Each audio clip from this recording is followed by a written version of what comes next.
जी, नमस्कार। मेरे और डॉक्टर रवि प्रकाश आर्य जी की ओर से हमारे सभी दर्शक वर्ग को बहुत-बहुत जी, प्रणाम और नमस्ते। नमस्कार।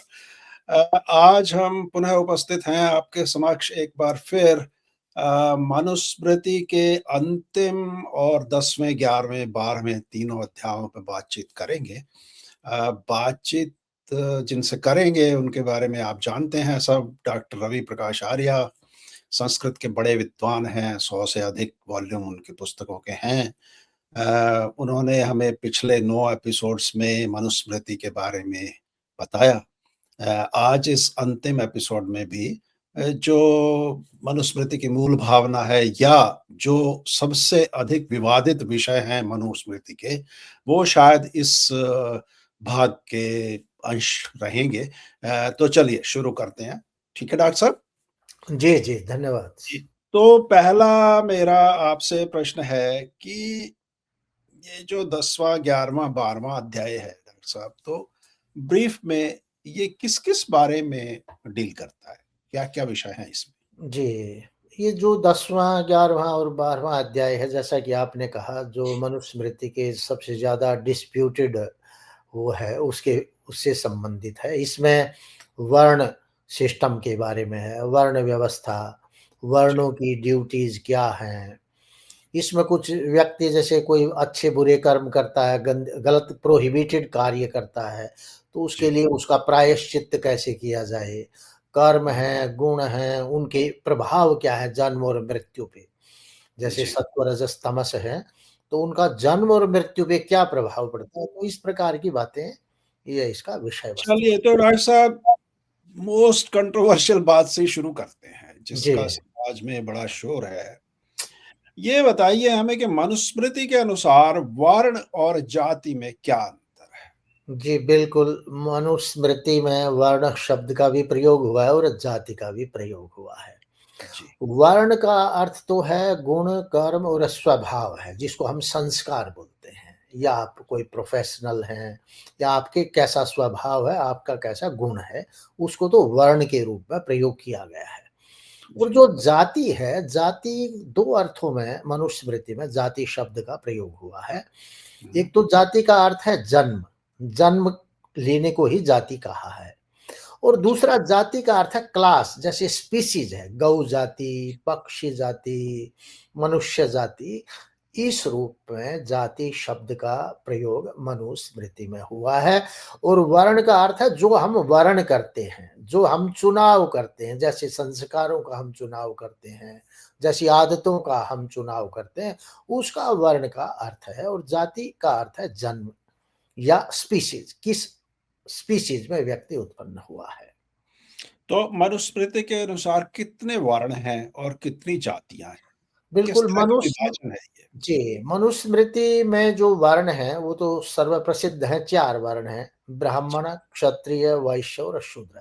इन 4 वर्णों को 2 जातियों में बाँटा गया है। अच्छा, उसका नाम भी है एक जाति और द्विजाति। मनु ने बड़ा स्पष्ट उसमें कहा है, ब्राह्मण, क्षत्रियो, वैश्यस्त्रयो गुणा द्विजातयः, हुँ, चतुर्थ एक जातिस्तु शूद्रो नास्ति पंचमः। कहता हुँ, है 5वां कोई वर्ण नहीं है, 4 ही वर्ण हैं। हुँ, ब्राह्मण, क्षत्रिय, वैश्य और जो हैं, ये तो एक द्विजाति में आ जाते हैं और एक जाति में अकेला है शूद्र। उसका कहने का अभिप्राय ये है कि जो व्यक्ति केवल बायोलॉजिकल जो बर्थ जिसका हुआ माता के गर्भ से, हुँ, वो एक जाति है, उसका एक जन्म हुआ। परंतु एक जन्म तो सभी पशु-पक्षियों का भी होता है। हुँ, परंतु जो कि मनुष्य है, बड़ा विवेकशील प्राणी है, तो उसका एक आध्यात्मिक जन्म भी होता है। गुरु के यहाँ शिक्षा प्राप्त करके उसको शिक्षित व्यक्ति बनता है। तो जब वह शिक्षित बन जाता है, तो वह द्विजाति है, उसका दूसरा जन्म होता है। तो 4 वर्ण हैं और 2 जातियाँ, एक जाति और द्विजाति, मतलब अनपढ़ और पढ़े-लिखे, आधुनिक भाषा में, सिंपल भाषा में हम कहें। तो डॉक्टर साहब जो ये वर्ण व्यवस्था है, हुँ, हुँ। थोड़ा-सा इसके बारे में बताइए कि आज तो ये बड़ा घाल-मेल है जी, सारा सिस्टम जो जी। जिस तरह से है। तो ये जो वर्ण व्यवस्था थी, हुँ। क्या ये इंटरचेंजेबल है? कि जी, मान एक आदमी शूद्र पैदा हुआ, जी, तो क्या उसके पास कोई ऐसा चुनाव या ऐसा चॉइस है कि वो ब्राह्मण बन सके या जी, वो वैश्य बन सके या वो क्षत्रिय बन सके और वाइस वर्सा भी? बिल्कुल, क्या एक ब्राह्मण शूद्र बन सकता है या एक ब्राह्मण वैश्य बन सकता है या हर एक के बारे में इसके बारे में बिल्कुल। थोड़ा-सा डिटेल में बताइए? बिल्कुल, देखिए वर्ण व्यवस्था तो क्या है कि आपके गुण कर्म स्वभाव पे है, तो वो तो चेंजेबल है ही, वो फिक्स्ड नहीं है। हुँ, आपका आपने अपने ब्राह्मण अच्छे मतलब पढ़ने-लिखने के, स्वाध्याय की आध्यात्मिकता को मेंटेन रखा, तो आप ब्राह्मण हैं। अगर आप व्यापार में आ गए, तो आप वैश्य बन गए और आपने पढ़ाई ही नहीं की, तो आप शूद्र कहलाएँगे।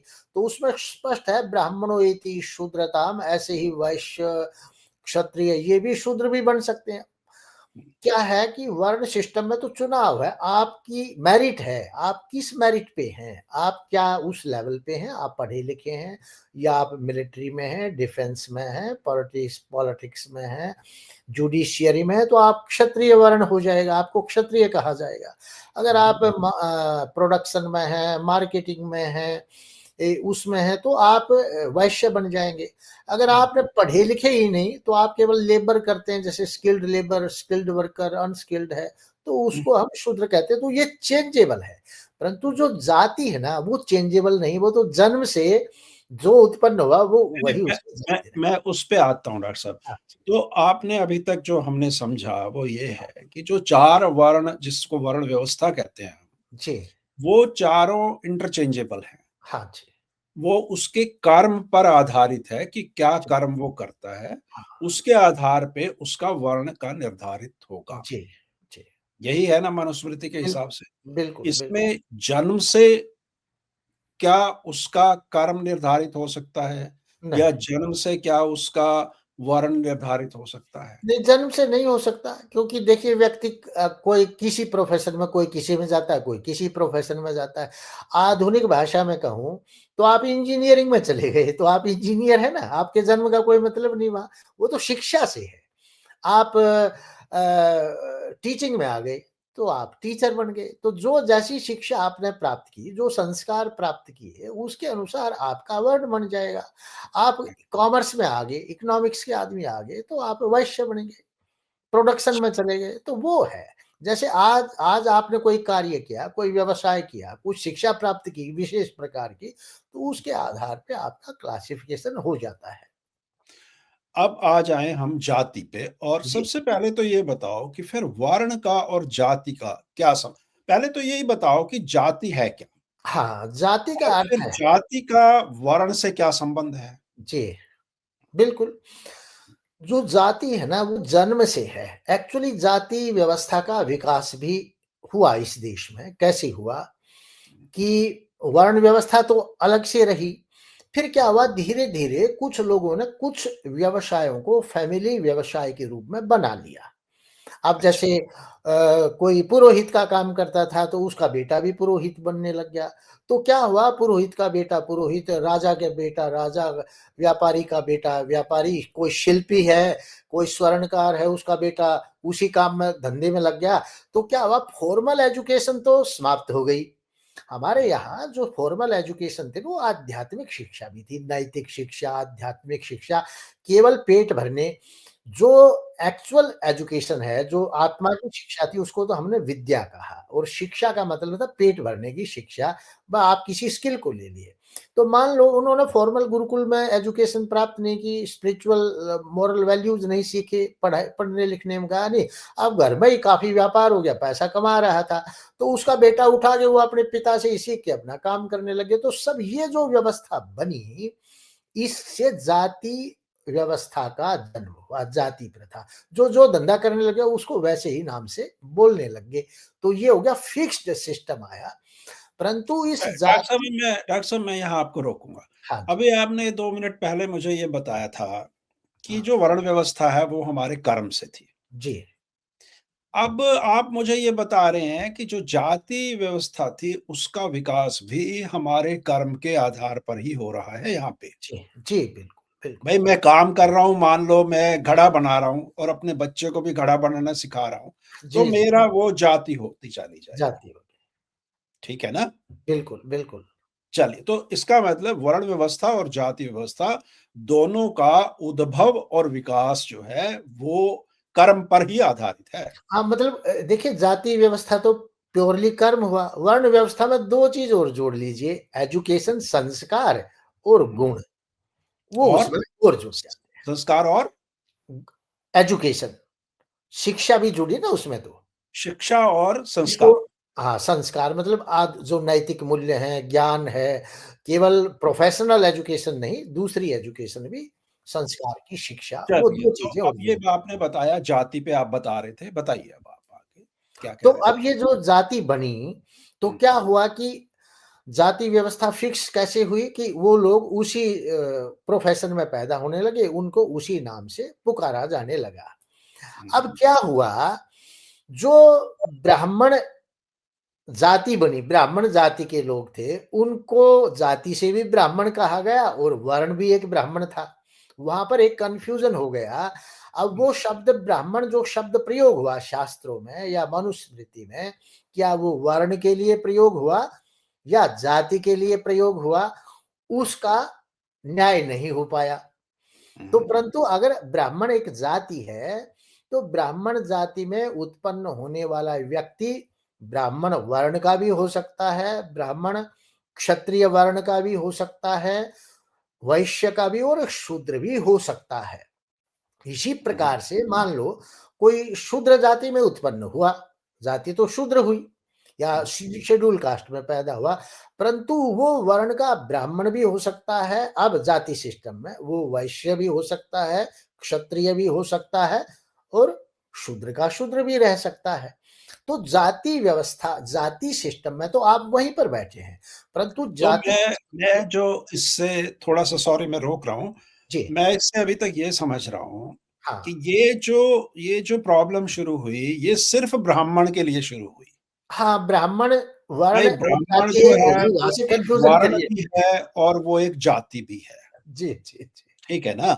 हाँ, पर मान लो कि क्षत्रिय है, हाँ, तो वो क्षत्रिय वर्ण से ब्राह्मण है और कर्म से क्षत्रिय है वो। हाँ।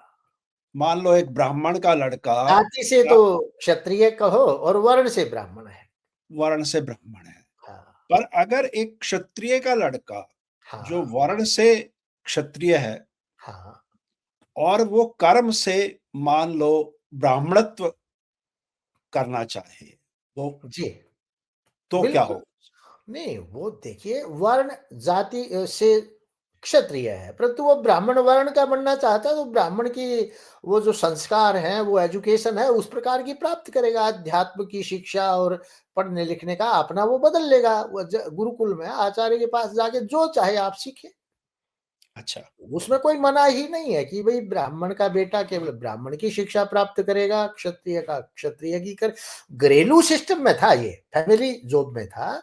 जो जैसा पुत्र हुआ वो वैसा ही अपना व्यवसाय करता रहा। वो पढ़ने-लिखने गया ही नहीं। अगर पढ़ने-लिखने जाता तो जो कोई ज़रूरी थोड़ा ही था कि घड़े बनाने का वाला बेटा वहाँ घड़े का ही सीखता। वो क्या पता क्या बन जाता, उसका डेवलपमेंट नहीं हुआ। जब अशिक्षा फैली इस देश में, अंधकार युग आया, तो क्या हुआ कि आक्रमण होते रहे विदेशियों के, जो जहाँ बेचारा अपना वहीं चिपक के काम करते रहे। अब ठीक है। उसका कपास कपड़े बनाने का वाला था, बेटा था, वो बेचारा कपड़े बना के गुज़ारा करता रहा। तो शिक्षा तो समाप्त हो गई ना उस अंधकार युग में। अच्छा। जी, तो जो राजनीतिक अवस्था थी देश की, हाँ। समय की, वो भी एक बड़ा कारण रही इस जाति व्यवस्था के रूढ़ हो जाने यस, का। यस, जी, उसी का कारण रहा ना, फिर ये एक रिजिड सिस्टम पैरेलली पैदा हो गया और फिर क्या हुआ, इसका प्रचार अंग्रेजों ने ज़्यादा किया, डिवाइड एंड रूल के लिए उसको फिक्स्ड सिस्टम को उन्होंने बना दिया। भई ये थे, ये इस प्रकार के हैं, ये उस प्रकार की जातियाँ हैं, ऐसा उन्होंने बनाया। बाकी तो देखो, ब्राह्मणों ने भी शासन किया है, अनेक समय पे ब्राह्मण भी राजा हुए हैं, अनेक समय में वैश्य भी राजा हुए हैं। शूद्र भी राजा हुए, क्षत्रिय भी। अगर ऐसा होता भाई, क्षत्रिय क्षत्रिय शासन करता, क्षत्रिय ब्राह्मण वर्ण का व्यक्ति क्षत्रिय वर्ण में न जा सकता, तो वो उनको राजा कौन बनाता? तो उनकी अब डॉक्टर चॉइस साहब, थी। मुझे मुझे नहीं पता, आप बताइए, क्योंकि आपको ज्ञान है इस सब का। मैं आज ही कहीं पे वो देख रहा था, तो उन्होंने बताया कि ये जो है, बहुत सारे हमारे ऋषि जो हैं, जी, वो शूद्र वर्ण से थे। जी। बल्कि उन्होंने तो ये बताया कि अधिकतम वहीं से थे।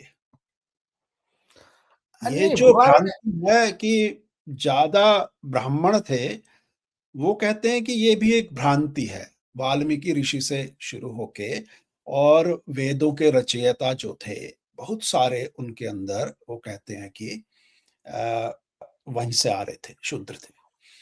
तो फिर ये जो चल रहा आ रहा है भारत में, या हम सब सुनते हैं कि भई इस तरह का माहौल था कि अगर कोई शूद्र वेद का वाक्य सुन ले तो उसके कान में सीसा डाल दो पिघला के। तो ये जो इस तरह के अत्याचारों की बात है, एक तरफ तो हम ये देख रहे हैं, ये सुन रहे हैं कि ऐसे अत्याचार होते थे। दूसरी तरफ हम ये देखते हैं कि भई सुनने की तो बात छोड़ो, वो तो उनको लिखने वाले हैं, वो तो उनके रचयिता हैं, उनको बनाने वाले हैं। दूसरा, अभी आपने कहा कि बहुत सारे राजा भी रहे हैं, हर हर वर्ण से रहे हैं, ब्राह्मण भी रहे हैं, शूद्र भी रहे हैं, वैश्य भी रहे हैं, सभी रहे हैं। तो फिर ये जो समाज में इस तरह की भ्रांति है, इसका आधार क्या है? देखिए, यही तो मैं बता रहा हूँ कि ये जो रिजिडिटी है, ये मध्य युग में हुआ और इसका ज़्यादा प्रचार अंग्रेज़ों ने ही किया है।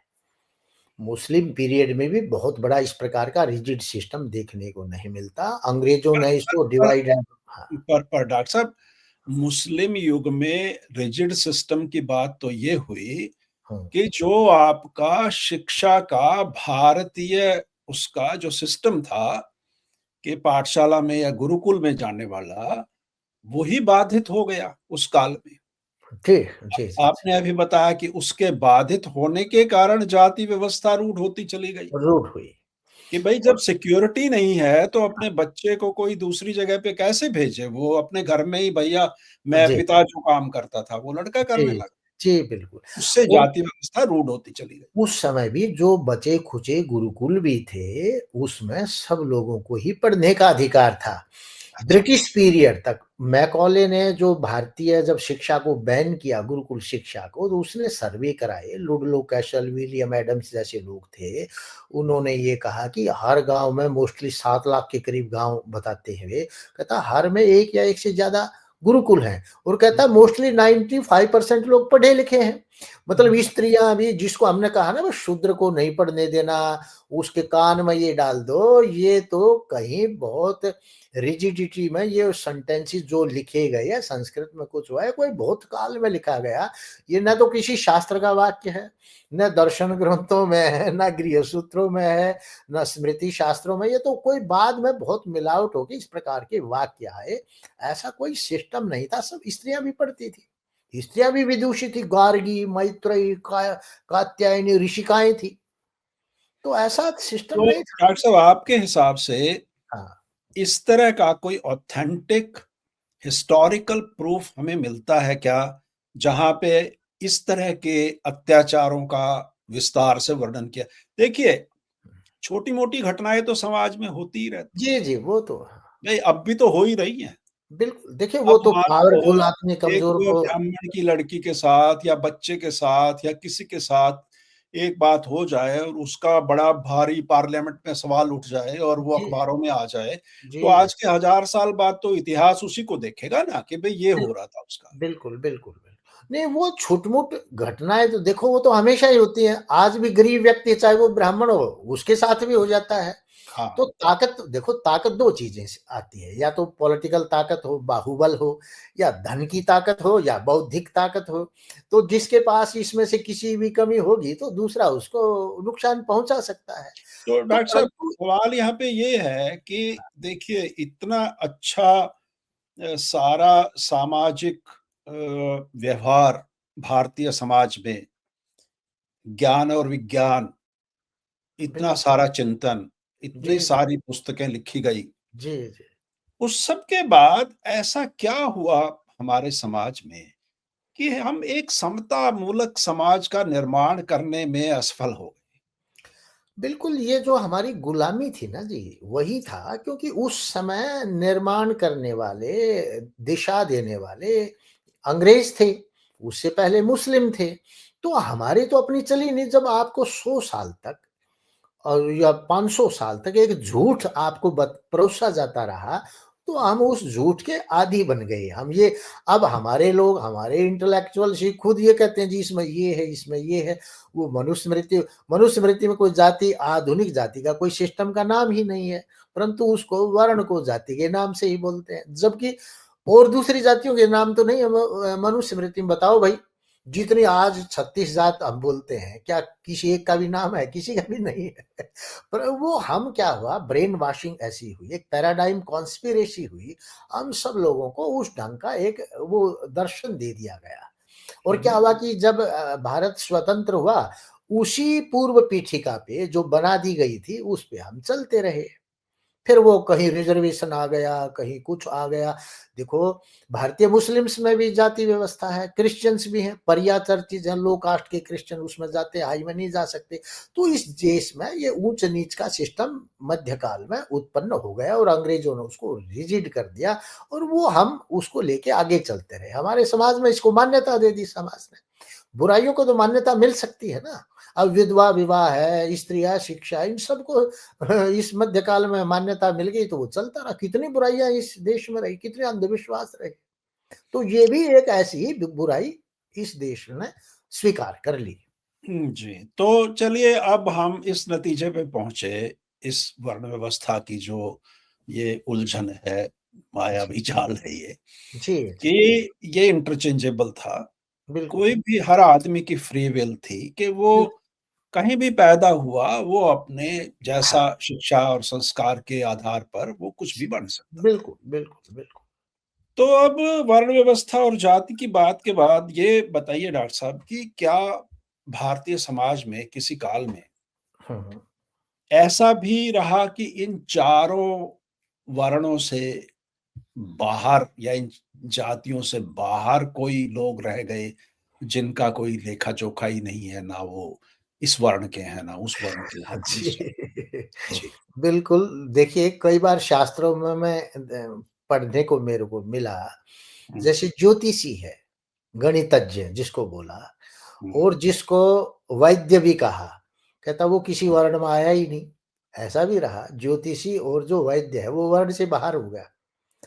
अच्छा, कैसे वर्ण से बाहर हो गया वो? क्योंकि वो किस वर्ण में मानेंगे? एक एक वर्ण तो पढ़ने-लिखने का है, एक हुँ, व्यापारियों का है, एक प्रोटेक्शन का है, तो वो तो इस सिस्टम से बाहर होगा ना, परंतु उसको रखा तो इन्हीं में, परंतु हुँ, वो इस ढंग से उसका कोई फिक्सेशन नहीं हुआ। कई शास्त्रों में मैंने देखा, जो गणितज्ञ है और जो वैद्य है, वो किसी वर्ण में वो जैसी जो वर्णों की परिभाषाएँ दी, ब अध्ययन करना, अध्यापन कराना, परंतु अब जो है जैसे डॉक्टर है, कॉलेज खुल गए, तो जो डॉक्टर है, डॉक्टरों की शिक्षा भी, उनके प्रोफ़ेसर भी, तो उनका वर्ण बन जाएगा, ऐसे इंजीनियर का भी बन बन जाएगा।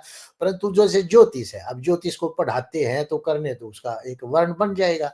पहले उसको ज्योतिषी को और वैद्य को भी ये माना भई ये तो इस वर्ण सिस्टम में आए नहीं, परंतु वो थे वर्ण व्यवस्था के ही एक अंग में थे। परंतु ऐसा समय ज़रूर था कि 4 वर्णों से बाह्य जो इस वर्ण व्यवस्था को मानते नहीं थे या हुँ। उसके आधार पे आचरण नहीं करते थे, उन लोगों को दस्यु कहा गया। एक शब्द का प्रयोग हुआ दस्यु और उसमें 2 शब्दों का कहता वो म्लेच्छवाची भी हो सकता था, म्लेच्छ भाषा भी बोलने वाला, चाहे आर्य भाषा बोलने वाला हो, आर्यवाची या म्लेच्छवाचा हो, वो दस्यु कहलाएँगे। जो ये जो कहा ना भई मुख और भुजाओं से आधार पर व्यक्ति क्षत्रिय है, मुख से हर व्यक्ति ब्राह्मण है, पेट से शूद्र और पैरों से शूद्र और पेट से वैश्य है। कहता जो इस सिस्टम को नहीं मानते थे और अपने अपना कुछ अलग-अलग सिस्टम बना लिया, उन लोगों को दस्यु कहा गया। दस्यवः स्मृतः, मनुस्मृति ये शब्द का प्रयोग करती है। तो वो जो दस्यु थे, जिनको हाँ। मनुस्मृति दस्यु कहती है, वो दस्यु यहाँ के समाज के भी थे और जो बाहर से आए हुए लोग हैं। बिल्कुल, यहाँ भी थे, बाहर भी थे। जैसे अब जो एक एक सिस्टम बनाया उसको आप नहीं मान के चले तो उसको फिर दस्यु कहा। मतलब जैसे आज अब एक शब्द है आर्य, एक शब्द है अनार्य। आप अगर हिंदी में कहें तो अनार्य को आजकल अनाड़ी बोलते हैं, अरे अनाड़ी है ये। हुँ, आर्य का मतलब जो पढ़ा-लिखा शुद्ध जो तरीका जानता है, एक अनाड़ी है, सिस्टम को तोड़ के जो बाहर कूद रहा है, उसको अनार्य। तो वो जो लोग थे डॉक्टर साहब, उनका फिर समाज उनको कैसे एसिमिलेट किया अपने अंदर, उनको कैसे समाहित किया? कैसे वो क्या काम करते थे? कैसे रहते नहीं, थे वो वो? ये सब वही काम करते थे, परंतु समाज में ऐसा कोई उनके प्रति विरोध नहीं था या बहिष्कार नहीं था। उनको ये कहा भई ये तो दस्यु है। ये जैसे आजकल नहीं बोलते नास्तिक है। आप ईश्वर पे विश्वास करो, न म करो। तो आजकल ऐसा थोड़ी कि भई नास्तिक कहने वाले को समाज फेंक देगा। वो अनार्य है, दस्यु है। देखिए वर्ण व्यवस्था से बाहर के जो देश थे भारत के, उनमें तो इस सिस्टम को अपनाया नहीं गया था, इस प्रकार का। तो वो तो थे सारे ही दस्यु कहलाए।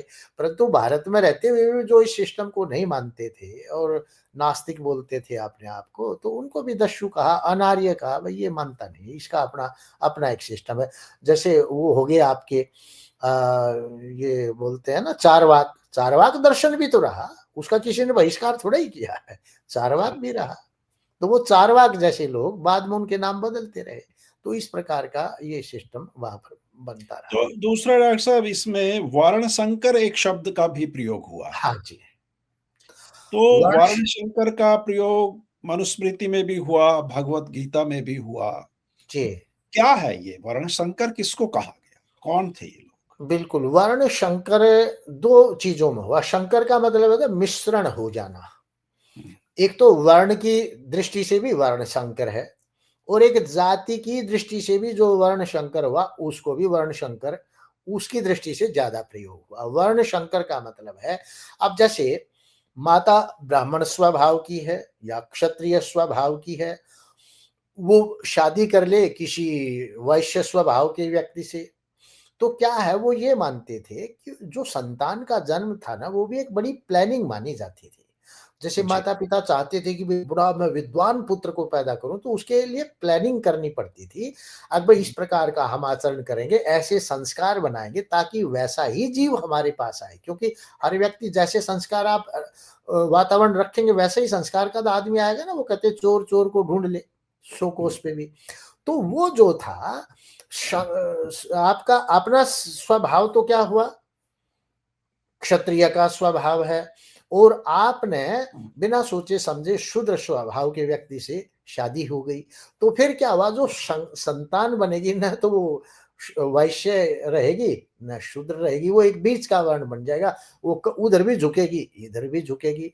वो क्या है कि कई बार आदमी डिसाइड नहीं कर पाता भाई मैं किस प्रोफेशन में जाऊँ। कहता है जी यो भी मेरे को ठीक लगता है, ये भी ठीक लगता है। तो वो जो अस्थिरता का वातावरण है, उसके संस्कारों में वो पैदा होगा तो उसको वर्ण शंकर कहा।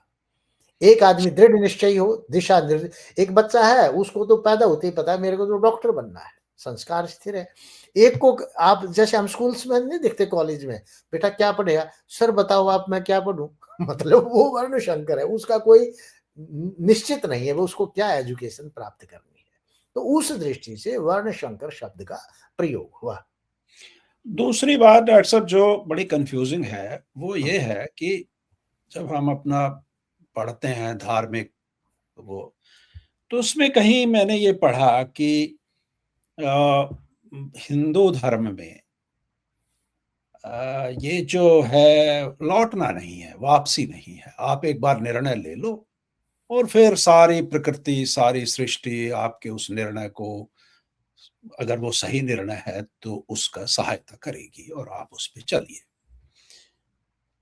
अब हमारे से कोई गलती हो जाती है, पाप हो जाता है, तो फिर हम जिस तरह से क्रिश्चियनिटी में है कि आप पादरी के पास जाएँ और आप कह दें भई मैंने ये हो गया, तो फिर आप पवित्र हो जाते हैं। तो यहाँ पे प्रायश्चित का जो नियम है मनुस्मृति में, वो किस तरह है? क्या है पहली बात तो? बिल्कुल, क्या हाँ, आप कोई पाप करके या गलत काम करके क्या आप प्रायश्चित कर सकते हैं? मुझे आज तक ये इम्प्रेशन था कि हिंदू धर्म में प्रायश्चित करने की कोई वो रीति-रिवाज नहीं रहा। जी। तो उसके बारे में बताइए। बिल्कुल, देखिए जैसे क्रिश्चियनिटी में एक्सपिएशन है, आपने कोई गलत काम कर दिया, आपने प्रायश्चित किया, तो उनके अनुसार क्या है, उस गलत काम का फल आपको नहीं मिलेगा, वो गलत काम आपका समाप्त हो गया। जी, हमारे यहाँ जो प्रायश्चित है ना, उसका थोड़ा-सा डिफरेंट मीनिंग है।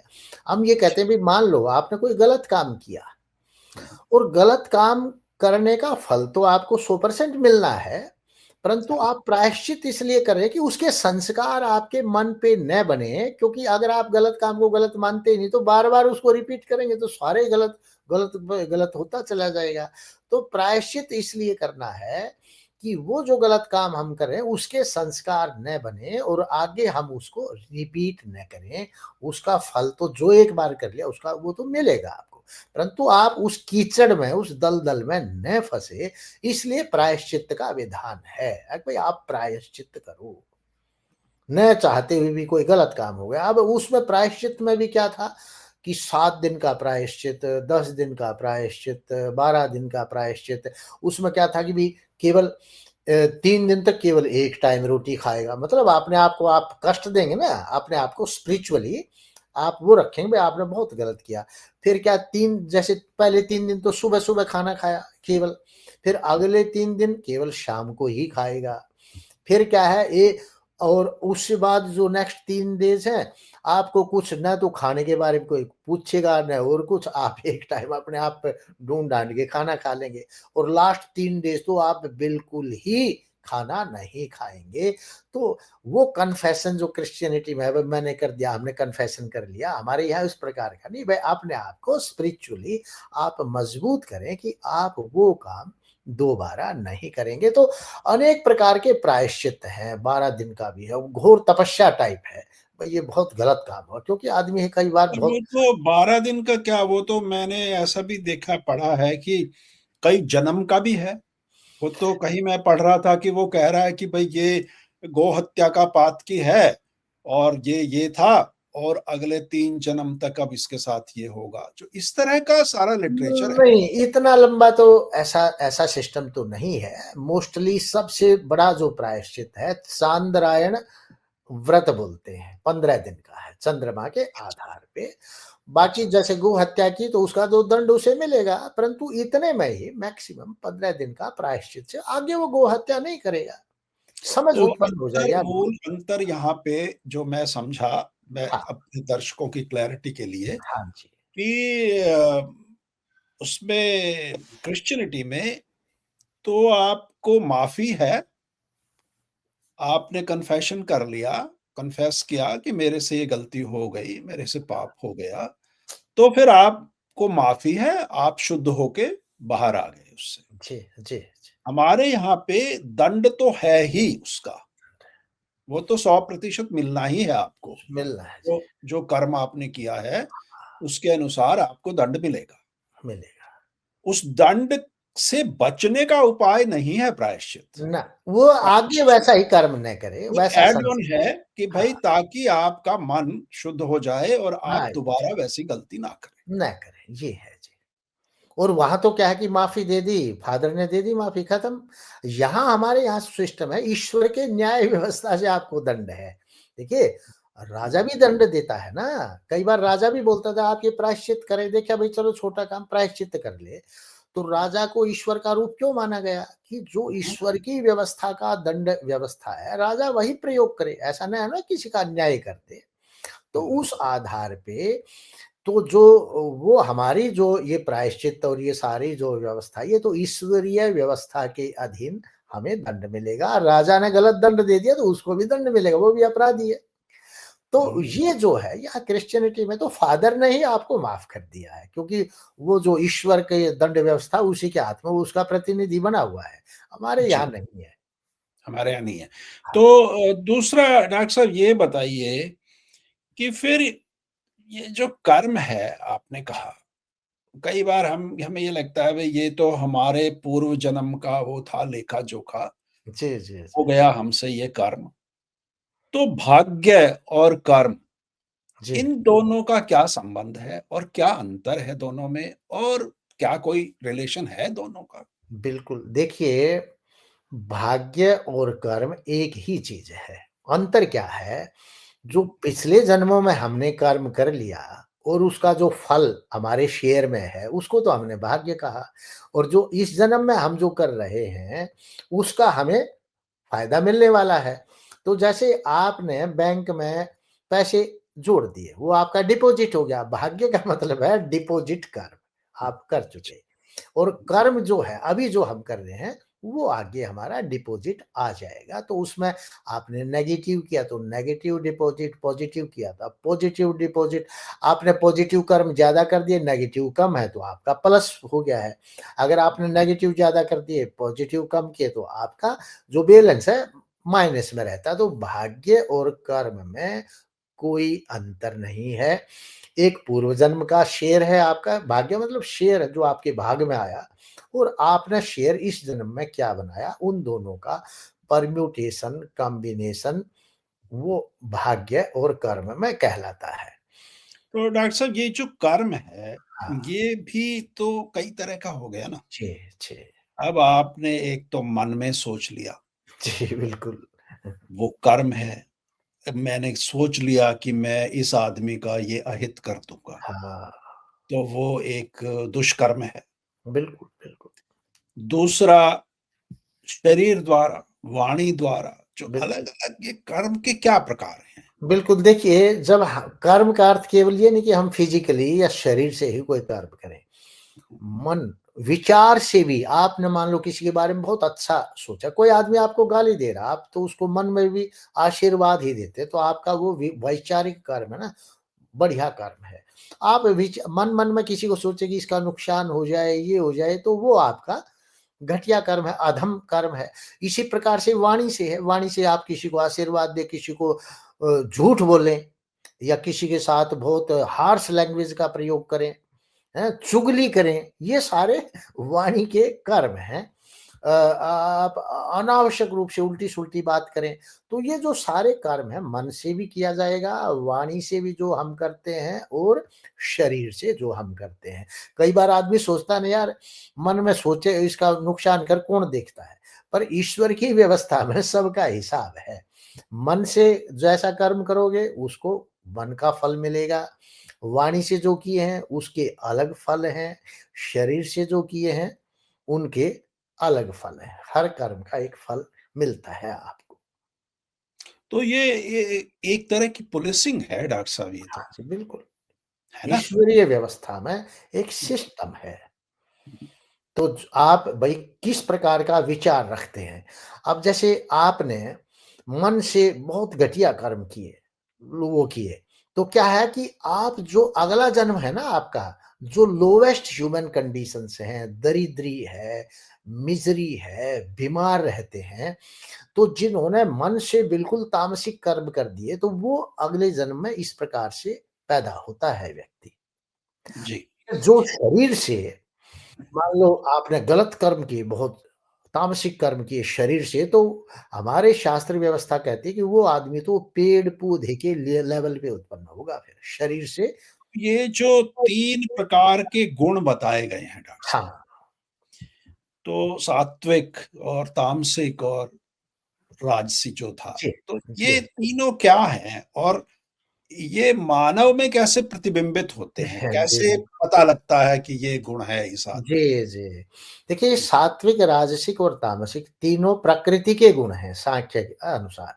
अच्छा, क्योंकि हमारी बॉडी, माइंड ये सब प्रकृति का बना हुआ है, तो ये हमारे बॉडी, माइंड में भी रिफ्लेक्ट होते हैं हमारे कर्मों के अनुसार। अब जैसे मान लीजिए सात्विक नॉलेज कैसे रिफ्लेक्ट होगा? कोई व्यक्ति सात्विक आप कैसे पहचान करेंगे?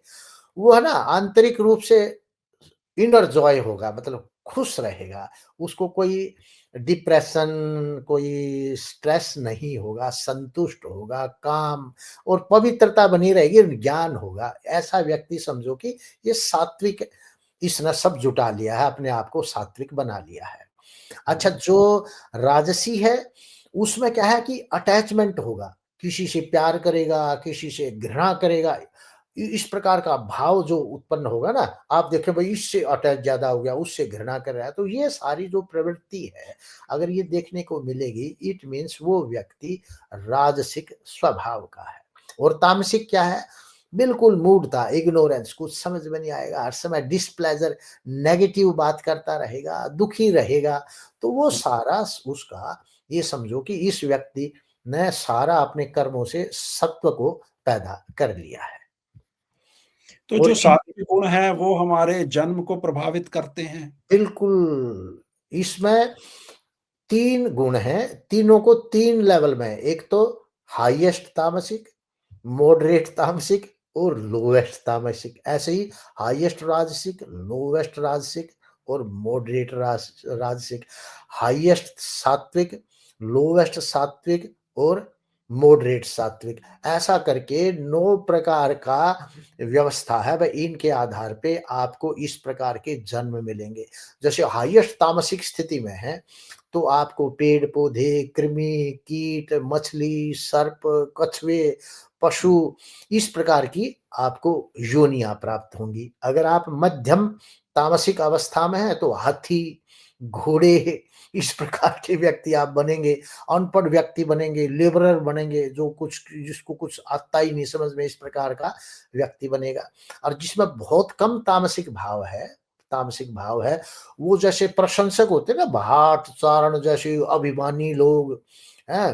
राक्षस स्वभाव के, पिशाच स्वभाव के, इस प्रकार की मनुष्य योनियाँ वो व्यक्ति प्राप्त करता है। जिसमें हाईएस्ट तामसिक है, ता ना राजसिक हाईएस्ट है, तो वो क्या बनेगा? सिंगर बनेगा, म्यूजिशियन बनेगा, डांसर बनेगा। तो इस प्रकार के लोग इस मनुष्य योनि में इस प्रकार से आएँगे, हाईएस्ट जो राजसी है। और जिनका राजसी मध्यम दर्जे का है, तो वो राजा बनेगा, क्षत्रिय स्वभाव का बनेगा, पुरोहित बनेगा, हैं? और वाक्पटु बनेगा। हुँ, इस प्रकार के वो लोग पैदा होंगे। और जिनमें रजस बहुत कम है, लो लेवल पे, और सत्व ज़्यादा है, तो वो हुँ, जो लोग हैं ना, हुँ, हुँ, वो आपको इस प्रकार के लोग बनेंगे। जैसे कोई ड्राइवर है, और खुदाई करने वाले हैं, इस प्रकार के जो लोग हैं हाईएस्ट रजस में, वो बन जाएँगे। तो इस प्रकार की प्रवृत्ति है। ऐसे ही हाईएस्ट सत्व है, तो वो क्या बनेगा? धर्म को मानने वाला बड़ा विद्वान, इस प्रकार का व्यक्ति वो होगा। और सत्व मान लो कम है, मॉडरेट है, तो वो यज्ञ करने वाला, खूब दान देने वाला, इस प्रकार के वो लोग, माता-पिता की सेवा करने वाला, इस जी। प्रकार के लोग बनेंगे। और तो जिन डॉक्टर साहब, एक मेरा अंतिम प्रश्न है ये, हाँ जी। मनुस्मृति का आज हम समापन कर रहे हैं, जी, तो जी। अंतिम प्रश्न ये है कि अब हमने ये 10 एपिसोड्स में सारा देखा, क्या जो हमारी समझ में आता है। जी। आपको क्या लगता है कि मनुस्मृति एक महत्वपूर्ण ग्रंथ है भारतीय समाज का, या वो एक ऐसी किताब है जिसको त्याग देना चाहिए, या वो, मैंने आज ही कहीं पे पढ़ा कि जब भारत का संविधान बन रहा था, तो 10 देशों, लगभग 10 देशों के संविधान को पढ़ के, देख के, उनकी अच्छी बातों को हमारे भारत के संविधान में समाहित किया गया। पर वो कहते हैं कि फिर उन 10 देशों ने कहाँ से लिया? तो ये पाया गया कि उन 10 देशों ने मनुस्मृति से लिया, क्योंकि वो कहते हैं कि मनुस्मृति इस पृथ्वी का सबसे पहला लिखित कोडिफाइड एक डॉक्यूमेंट है, जो जिसमें कि नियम समाज के बनाए गए। तो आज के संदर्भ में, आज की सामाजिक, राजनीतिक और इकोनॉमिक कंडीशंस जो हैं देश में, या देश को छोड़ें हम पूरी पृथ्वी पर ही, इस प्रकार की पुस्तक का कहीं कोई आधार है, कहीं कोई लाभ है, या कोई फ़ायदा नहीं है उससे? बिल्कुल, देखिए मनुस्मृति की तो त्रिकालातीत रेलेवेंस है, इसकी प्रासंगिकता है, इसका आधार है। क्योंकि इस पर जो भी सिद्धांत है ना, जैसे वर्ण भी सिस्टम है, वो व्यक्ति को इसलिए बनाया गया है ताकि व्यक्ति आगे बढ़ सके। एक लेवल पे न पड़े, भाई तू उस लेवल पे आ गया ऊपर चल, क्योंकि मोक्ष के लिए तो जाना है तो आपको ऊपर उठना पड़ेगा ना, आपको एक लेवल दिखाया है। हुँ, हुँ। तो हम ग्रेडेशन क्यों करते हैं? भई आप 3rd लेवल पे, आप 2nd क्लास पे, आप 1st क्लास, ताकि वो विद्यार्थी 3rd से 2nd, 2nd से 1st आगे बढ़ सके। तो ये एक वर्ण सिस्टम में ग्रेडेशन है। दूसरे, यहाँ पर जो न्याय व्यवस्था है, वो सारा प्राकृतिक नियम के आधार पे, प्रकृति में जो होता है ना, वैसा ही न्याय न्याय व्यवस्था यहाँ पर है। अब जैसे पूरे यूरोप का दुनिया, आधुनिक जो विचारधारा है, वो तो यूरोसेंट्रिक है ना, उसका प्रादुर्भाव तो यूरोप से हुआ है। परंतु जो यूरोप का कानून है, जिसको लॉ ऑफ जस्टिनियन बोलते हैं, वो तो मनुस्मृति से लिया गया है। परंतु क्योंकि अंग्रेजों के समय वही प्राइम पैराडाइम कॉन्स्पिरेसी हुई, हमारी मानसिकता ये बनाई गई कि भाई जो भी यूरोप का है, जो गोरे लोगों ने किया वो बहुत अच्छा है और हमें उनके मानना चाहिए, क्योंकि सारे हमारे सारे इंटेलेक्चुअल, सब समाज सुधारक उन्हीं की तरफ देख रहे थे। तो वो 10 देशों के संविधान को इकट्ठा करके उन्होंने बैठे और उसको बना लिया। परंतु उनको ये नहीं पता था, जो हम चीज़ बना रहे हैं, वो हमारे यहाँ से वहाँ गई है, स्वरूप बदल गया है। तो जैसे ये डेमोक्रेसी है, ये आपका ब्यूरोक्रेसी है, ये तो सारा चाणक्य के अर्थशास्त्र में है। जी। आज जो 1947 में हमने जो चुनाव कराए और ये कराए, आपको आश्चर्य होगा कि जब स्वामी दयानंद ने 1875 में आर्य समाज की स्थापना की, आर्य समाज के चुनाव उसी डेमोक्रेटिक वे से 1875 में हो रहे थे। तब तो कोई अच्छा। अंग्रेजों की वो नहीं आई थी। तो हुँ, हमारे शास्त्रों में ये सब विधान था, राजा के क्या कर्तव्य हैं, न्याय प्रणाली कैसे हो, ये सब हो। तो वो सारा देखते हुए मनुस्मृति के खिलाफ जो एक आलोचना की गई, एक आडंबर फैलाया गया, उसको ध्यान में न रखते हुए, मनु तो first law giver of Mankind है और जी। इसकी शिक्षाएँ आज सनातन ग्रंथ है, आज भी रेलेवेंट रहेंगी, आगे भी रेलेवेंट रहेंगी, क्योंकि एक आइडियल स्टेज पे बात कर रहा है। तो हुँ, हुँ, उसके बियॉन्ड तो आप जा ही नहीं सकते। आइडियल आदर्श व्यवस्था क्या है कि हुँ, उसके बियॉन्ड नहीं जा सकते। अब जैसे राम है, राम का चरित्र जो है ना आइडियल है। आप हुँ, उससे ऊपर नहीं उठ सकते, नीचे ही रहेंगे। जहाँ जी। सैचुरेशन आ जाती है, तो हमारी जो शास्त्र है या धर्मशास्त्रीय व्यवस्था है, वो आइडियल लेवल की है। हाँ, उसमें इंटरपोलेशंस हुए, भीतरघात हुआ, वो हमें उसको दूर कर देना चाहिए। बाकी तो नहीं, वो इसमें समय के साथ तो डॉक्टर साहब ये संभव है ही। अब हाँ, आप ये देखिए ना कि 1950 से संविधान लागू हुआ जी, भारत में, जी, जी, जी, तो अब तक पिछले ये जो समय गुज़रा है, अभी तो 100 साल भी नहीं हुए। बिल्कुल।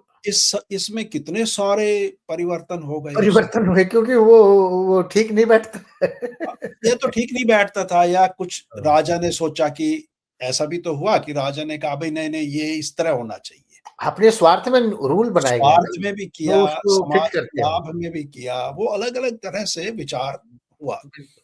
तो इस तरह से इंटरपोलेशंस भी हुई होंगी जी, जी, मनुस्मृति बिल्कुल, में, बिल्कुल। वो समय-समय इससे पे। इनकार नहीं कर सकते हम। जो राजा आए उन्होंने उसके अंदर कुछ लिखवा बिल्कुल, दिया, इंसर्ट करवा लिया होगा कि भई चलो। इंसर्ट करा दिया। हाँ, अच्छा, स्वार्थी विद्वान था, उसने जोड़ दिया, यार चल मेरा फ़ायदा हो जाएगा, दिखा देंगे जी। क्योंकि ताड़पत्रों पे लिखते थे, कौन-सी 1000 कॉपी छप के आती थी, 1-2 कॉपी रहती थी। वो जो लिखने वाले जो ब्राह्मण थे, उसको थोड़े हाँ, पैसे-वैसे दे दिए होंगे। राइट। उसने अपने स्वार्थ से भी किया हो, पैसे लेके भी कर दिया हो, दबाव में भी किया। तीनों बातें संभव हैं जी, जो आज हाँ, सामान्य है। हाँ, आज की तरह आज भी तो ऐसे ही है, पूरी बिल्कुल। तरह से ही अब जिसके पास पुस्तक है, वर्चस्व तो उसी का है ना। है। बिल्कुल, वो सोचे बिल्कुल। यार मेरे को नुकसान होगा, पंडित जी कुछ कर। हाँ, हाँ। ब्राह्मण देवता उसने ठाक बोले कि महाराज ये ऐसा रूल है धर्मशास्त्र का, बता दिया। समझ गए ना आप, ये हो सकता है। क्योंकि चलिए, सामान्यतः मनुष्य जो है स्वभाव से स्वार्थी तो है ही। हाँ, हाँ, हाँ, सही बात ऐसा है। इसलिए कहा हमारे यहाँ के भी जो ऋषियों के ग्रंथ हैं उन्हीं को पढ़ो, ऋषि गलती नहीं करेगा, वो तो सत्य ही बोलेगा, उसका ऐसा कोई स्वार्थ नहीं होता है। बिल्कुल। इसलिए शब्द प्रयोग हुआ आर्ष ग्रंथ, ऋषियों के। अ, तो मैं आपके जो ये अंतिम आपका विचार है, क्या मैं इससे ये वो निकाल लूँ अ, इसका ये हम वो करें कि ये किसी के विरुद्ध नहीं था ये सब सिस्टम। नहीं, किसी एक वर्ण या जाति के विरुद्ध नहीं ये सब षड्यंत्र हो रहा था। नो, ये एक सामाजिक व्यवस्था को संतुलित रखने का प्रयास मात्र था। बिल्कुल। और ऐसा कुछ नहीं था कि किसी एक विशेष। सामाजिक व्यवस्था को प्राकृतिक व्यवस्था से अलाइन करना, जी, ताकि सभी के काम आ सके। जी, कोई किसी का स ये तो क्या है कि लोगों में ये विचार डाले गए, भई ये उसके खिलाफ षड्यंत्र है, उसके खिलाफ है। फिर अज्ञानता भी एक बहुत बड़ा कारण होती है। जब हम कंसेप्ट को समझ में न पाएँ कि भई जी, जी, ये ब्राह्मण क्या है? ब्रह्म जानाति इति ब्राह्मणम, जो जिसने ब्रह्म को रियलाइज़ कर लिया वो ब्राह्मण है। अब पुरोहित क्या है? जो संस्कार कराता है उसका नाम पुरोहित है। जो वेद पाठ करता है उसका नाम विप्र है। तो वो सारे अलग-अलग अर्थ में हैं, कोई ये नहीं कि वो उसमें है। तो जी। डिवीज़न है, आप जो-जो काम कर रहे हैं वो हम अज्ञानता से और मिस इंटरप्रिटेशन से, इंटरपोलेशन से ये सब समस्याएँ उत्पन्न हुई। चलिए डॉक्टर साहब, ये बहुत अच्छी यात्रा रही आपके साथ मनुस्मृति को जी, जी, जानने और धन्यवाद। समझने की, जी, जी। और आशा है मुझे कि हमारे दर्शक वर्ग को भी ये सब अच्छा लगेगा, और इसके साथ ही हम अपनी इस मनुस्मृति की इस यात्रा को यहीं विराम देंगे आज, और जी, क्योंकि ये हमारा अंतिम एपिसोड था इस विषय पर, किस कुछ अन्य विषयों को लेकर आपसे फिर मिलना होगा। जी। आपका बहुत-बहुत धन्यवाद। जी, धन्यवाद सब दर्शकों को भी हमारा धन्यवाद, और नमस्कार। आशा है हमारी ये चर्चा सार्थक रहे, एक जी, पॉजिटिव जी, जी, प्रभाव जी, डाले। जी, जी, जी, धन्यवाद। धन्यवाद। नमस्कार।